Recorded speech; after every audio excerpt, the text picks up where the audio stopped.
حضور صلی اللہ علیہ وسلم سے پوچھا گیا اصحاب کہف کا کیا واقعہ ہے؟ مشرکین نے سوال کیا اس کا اصحاب کہف کا کیا ہے؟ آپ نے فرمایا میں کل بتاؤں گا. تو کون ہے؟ امام الانبیاء، سید الانبیاء، سرور دو عالم. کیا فرمایا؟ میں کل بتاؤں گا. وہی بات، وہی کیا ہو گئی؟ بتو آپ مشرکین کافر آ رہے ہیں، بتاؤ نا کل، آج کل آ گئی بتاؤ. یہی کہا تو تھا. 2 دن گزر گئے بتاتے نہیں، 3 دن گزر کے بتاتے لوگ مذاق اڑا رہے ہیں. حضور صلی اللہ علیہ وسلم سخت پریشان، وہی آئی نہیں رہی. 5 دن، 10 دن، 15 دن، 17 دن گزر گئے اور 17 دن بعد وہی آئی. اور کیا؟ وَلَا تَقُولَنَّ لِشَيْءٍ إِنِّي فَاعِلٌ ذَلِكَ غَدًا إِلَّا أَن يَشَاءَ اللَّهُ. آپ ہرگز یوں نہ کہیں کہ میں کل یوں کروں گا، بلکہ ساتھ کیا لگائیں؟ انشاءاللہ.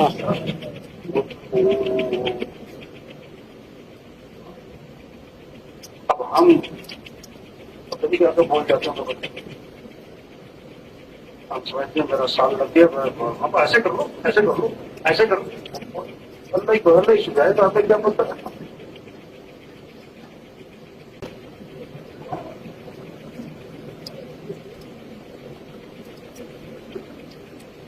حضور صلی اللہ علیہ وسلم بات فرما رہے ہیں سرداروں سے، مکے کے سرداروں سے. عبداللہ ابن ام مکتوم نابینا صحابی وہ حاضر خدمت ہوئی. اب انہیں تو نظر نہیں آ رہا ہے.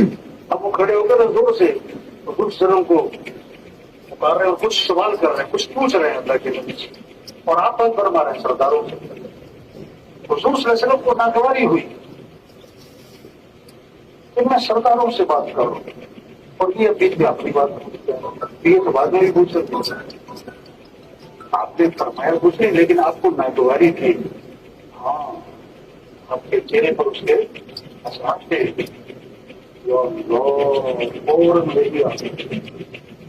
اللہ کی طرف سے جبریل اسلامات ہے اور اللہ نے اپنے نبی کو ہم اس کو وہ لفظ بولا بھی نہیں جاتا. کیا فرمایا؟ عبس وتولى أن جاءه الأعمى وما يدريك لعله يزكى. قیامت تک کے لیے قرآن نے اس کی تذکرہ دیا. آپ پیبری چڑھاتے، ماتھے پہ بل لاتے، منہ موڑتے اس بات سے کہ ایک نابینا آ گئے.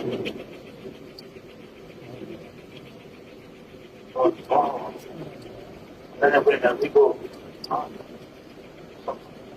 ہم سے نہیں بولنا چاہتے کہ نہیں ایسے نہیں کرنا چاہیے، آپ کو ایسے کرنا چاہیے. اس کے بعد جب کبھی آتے تھے نا عبداللہ ابن آپ کے حدود حاضر ہوتے تھے نا، اللہ کے نبی کیا فرماتے تھے؟ مرحبا، سبحان اللہ. خوش آمدید، مرحبا اس شخص کو جس کی وجہ سے اللہ نے مجھے کاٹا، جس کی وجہ سے اللہ نے مجھے کاٹا.